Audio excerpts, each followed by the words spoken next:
நிறைய பேர்த்துக்கிட்ட கேட்பேன், எங்க ஜிடிடி போடலையா அப்படின்னு. சார் ஜிடிடினா என்ன சார்ன்னு கேட்பாங்க. எல்லா ஆப்ஸ்லையுமே ஜிடிடி இருக்குது.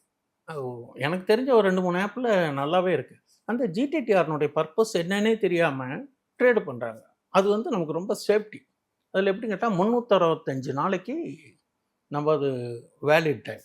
இன்றைக்கி ஒரு விலையை போட்டு வச்சிட்டிங்கன்னா அந்த விலை வரும்போது வாங்கும். GTT buying. சரி, நான் ஒரு ஸ்டாக்கை வாங்கிட்டேன். இறங்கினா என்ன பண்ணுறது? சேஃப்டிக்கு ஸ்டாப் லாஸ் போடலாம். அந்த ஸ்டாப் லாஸுக்கு ட்ரெயிலிங்கும் போடலாம், பர்சன்டேஜ் நம்ம டேஸ்ட் ஓகே, டார்கெட்டையும் போட்டு வைக்கலாம். இப்படி போட்டு வைக்கிற போது எது முன்னால் வருதோ அது ட்ரிக் ஆகிடும். The remaining automatically will be cancelled. இதை விட என்னம்மா உங்களுக்கு சௌகரியம் வேணும்? இத்தனை வசதிகள் வாய்ப்புகள் இதில் இருக்குது.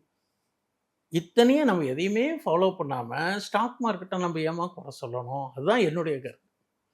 கண்டிப்பா but without learning anything they are entering into stock market. அவர் பண்ணாரு, சம்பாதிச்சாரு. அவர் சம்பாதிச்சிருப்பாருன்னு எல்லாம் கற்றுன்னு தானே பண்ணுவார். இவர் கற்றுக்காமல் அவர் பண்ணாருன்னா எப்படி பண்ணும் இந்த ஸ்டாக்? அதே மாதிரி மணி மேட்டர் யாரும் சொல்ல மாட்டாங்க. ட்ரேடிங்க்கு பிகினரா இருக்காங்கன்னா உங்களுக்கு ஒரே ஒரு டிப்னா எந்த மாதிரி டிப் சொல்லுங்க சார்?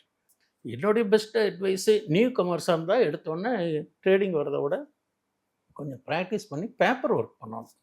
ஒரு மினிமம் ஒன் மந்த்தாக பேப்பர் ஒர்க் பண்ணணும். இந்த 30 நாளில் 22 ட்ரேடிங் டேஸில் ஒரு 10 நாள் ப்ராஃபிட்டு, 2 நாள் லாஸாக, right, okay, qualified. Without knowing anything, without paper trading, டைரெக்டாக வந்து இன்றைக்கி அக்கௌண்ட் ஓப்பன் பண்ணிட்டு நாளைக்கு காலையில் வந்தோன்னா இறங்கிட்டாக்கா நம்ம யாரையும் மார்க்கெட்டை குறை சொல்லக்கூடாதுங்கிறது என்னுடைய பை மை எக்ஸ்பீரியன்ஸ். இவ்வளோ ஃபெசிலிட்டிஸ் இருக்குது, சார்ட்டில் எவ்வளோ அட்வான்ஸ் இருக்குது. டைம் ஃப்ரேம் பார்க்கணும். ஒவ்வொன்றுக்கும் ஒரு டைம் ஃப்ரேம் இருக்கும். இன்டர்டேக்கு ஒரு டைம் ஃப்ரேம் பார்க்கணும், டெலிவரி எடுக்கிறதுக்கு அதுக்கு ஒரு டைம் ஃப்ரேம் பார்க்கணும், இன்வெஸ்ட்மெண்ட்டுக்கு ஒரு டைம் ஃப்ரேம் பார்க்கணும். ஒவ்வொன்றுக்கும் ஒரு வேரியேஷன்ஸ் இருக்கும். அந்த ட்ரேடிங் மெத்தடாலஜி தெரிஞ்சால் இன்ட்ராடே பண்ணுறது சக்ஸஸ்ங்கிறது என்னுடைய கருத்து.